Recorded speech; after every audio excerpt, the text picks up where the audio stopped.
If you're buying a smartphone in 2026, you might be about to waste your money, because there's one phone that still beats many new releases in performance, display quality, and overall value: the Samsung Galaxy S23 Ultra. Every year, brands push new phones with flashy features and higher prices, but most people don't actually need them. What they need is a phone that's fast, reliable, and still feels premium. The S23, powered by the Snapdragon 8 Gen 2 processor and up to 12GB of RAM, this phone is still incredibly fast in 2026. Multitasking is smooth, games run without lag, and heavy apps are handled effortlessly. It doesn't just keep up with newer phones, it competes with them. And the display? A massive 6.8-inch AMOLED panel with 120 Hz refresh rate. Scrolling feels buttery smooth, colors are vibrant, and brightness is excellent even outdoors. This is still flagship-level quality, even years later.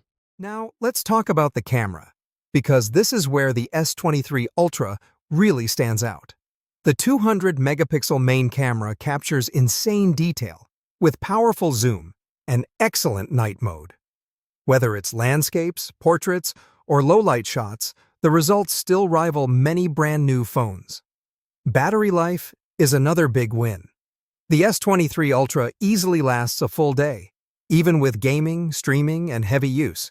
And thanks to its premium build and solid design, it still feels like a true flagship in your hand. Here's the most important part: value. In 2026, you can get all this flagship performance, camera quality, and display technology for a much lower price than the newest models. That's why the Samsung Galaxy S23 Ultra isn't just a good phone. It's a smart buy. If you enjoy honest tech videos,